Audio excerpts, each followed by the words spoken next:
O Maranhão foi criado por intermédio dos espanhóis em 1621, com o objetivo de colocar fim às invasões estrangeiras que aconteciam na região. A ordem veio do rei que ocupava o trono espanhol e português nos tempos de União Ibérica, o rei Filipe II da Espanha, resultando na criação do estado do Grão-Pará e Maranhão.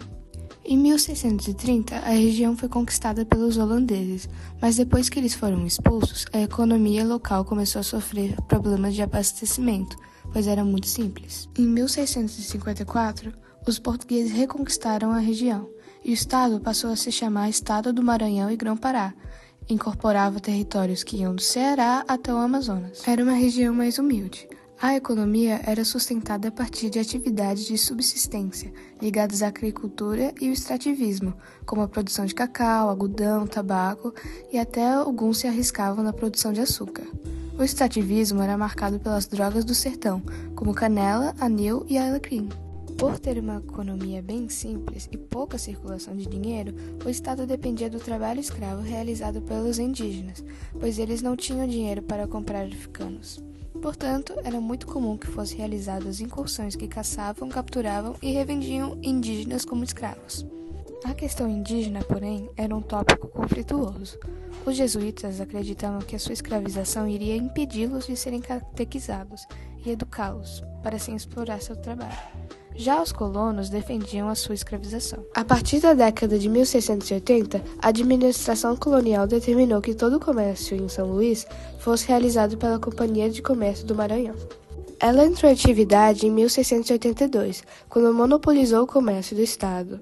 Assim, essa empresa era a única que poderia comprar o que fosse produzido pelos moradores do Maranhão, e era a única que poderia vender as mercadorias.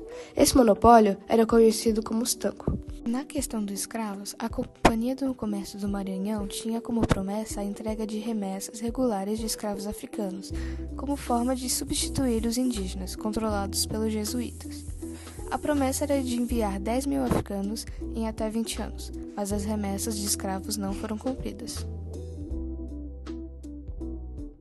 O principal motivo da revolta foi o monopólio da Companhia de Comércio do Maranhão, criada pela coroa portuguesa para abastecer o Maranhão e o Grão-Pará com escravos africanos e produtos europeus. No entanto, a companhia não cumpria suas obrigações de forma eficiente, resultando em escassez de alimentos, ferramentas e escravos, prejudicando a economia local. Essa ineficiência causou uma grave crise econômica na região, levando a uma escassez de produtos essenciais e a altas no preço, o que provocou fome e dificuldades para a população. Os senhores de engenhos e fazendeiros, que dependiam do fornecimento de escravos e produtos para suas plantações, foram diretamente afetados e estavam particularmente irritados com os altos preços e a má qualidade dos escravos fornecidos pela companhia. Além disso, os jesuítas que defendiam os direitos dos indígenas e impediam a sua escravização, também eram alvo de insatisfação por parte dos colonos. A principal batalha da revolta dos Beckman foi a revolta em si, que aconteceu em fevereiro de 1684, quando o governador de Maranhão estava ausente e em Belém. Os líderes eram os irmãos Manuel e Tomás Beckman e Jorge de Sampaio Carvalho. Eles ainda contaram com o apoio da população local, comerciantes e proprietários rurais. Juntos, renderam o corpo da guarda em São Luís e capturaram o capitão-mor Baltazar Fernandes. Também saquearam o depósito da Companhia de Comércio do Maranhão, assim dando início à revolta. Em 25 de fevereiro, os rebelados já tinham tomado a Câmara Municipal e estabelecido uma Junta Geral de Governo, composta por clero, latifundiários e comerciantes. Assim que foram empossados, depuseram o capitão-mor e governador, decretaram o fim do estanco e da Companhia de Comércio. A Junta de Governo também despachou emissários, alguns para Belém para comunicar a deposição do governador e outros para Portugal, como o Tomás Beckman, que foi enviado para Lisboa para denunciar a Companhia de Comércio e jurar fidelidade ao rei e à coroa. Em 1675, no Brasil, os insurgentes ocuparam o Colégio dos Mascates e expulsaram os jesuítas que residiam ali. Por cerca de um ano, Manuel Beckman controlou uma junta revolucionária e governou a província do Maranhão. Em 15 de maio de 1685, no comando de tropas portuguesas, o novo governador, Gomes Freire de Andrade, desembarcou na cidade, onde, não encontrando resistência, reempossou as autoridades e, com a confirmação das acusações feitas à Companhia do Comércio do Maranhão, solicitou o fim de suas atividades. A revolta de Beckman, ocorrida em 1684, trouxe consequências significativas e imediatas para a sociedade e a economia do Maranhão. Em primeiro lugar, a Companhia de Comércio do Maranhão, que detinha o monopólio do comércio na região, foi extinta em 1685.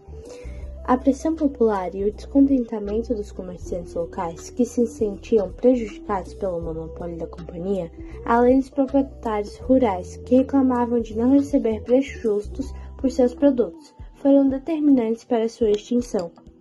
Após a derrota dos revoltosos, os líderes Manuel Beckman e Jorge Sampaio foram condenados à forca e executados em novembro de 1695. Outros participantes da revolta sofreram duas punições, como degredo, que é a expulsão da colônia, açoite público e prisão perpétua. Tomás Beckman, irmão de Manuel, foi preso e permaneceu encarcerado em Portugal por 20 anos. Além das punições, houve mudanças significativas na administração do local. O novo governador, Gomes Freire de Andrade, foi enviado ao Maranhão para restaurar a ordem e conduzir as punições. Ele supervisionou a extinção da Companhia do Comércio do Maranhão e o retorno dos jesuítas, que reassumiram o controle sobre a mão de obra indígena. Em 1688, a coroa revisou a proibição da escravização de indígenas. Uma nova lei estabeleceu critérios para a captura e escravização dos indígenas, conferindo o controle dessas questões à Fazenda Real e à Corte. Com isso, as expedições de captura de indígenas, conhecidas como descimentos, foram retomadas, agravando ainda mais a exploração dos povos indígenas na região. No campo político, a revolta revelou a fragilidade do controle metropolitano sobre as colônias e a dificuldade em administrar territórios distantes. As severas punições aplicadas aos líderes da revolta e aos participantes foram uma demonstração da força da coroa, mas também destacaram a resistência local contra as imposições do governo central. A derrota da revolta e as subsequentes repressões reforçaram a centralização do poder nas mãos da coroa e o controle rigoroso sobre as colônias, estabelecendo precedentes para a resposta a futuras insurreições. A revolta também deixou um legado de resistência contra injustiças, inspirando futuros movimentos de contestação no Brasil colonial.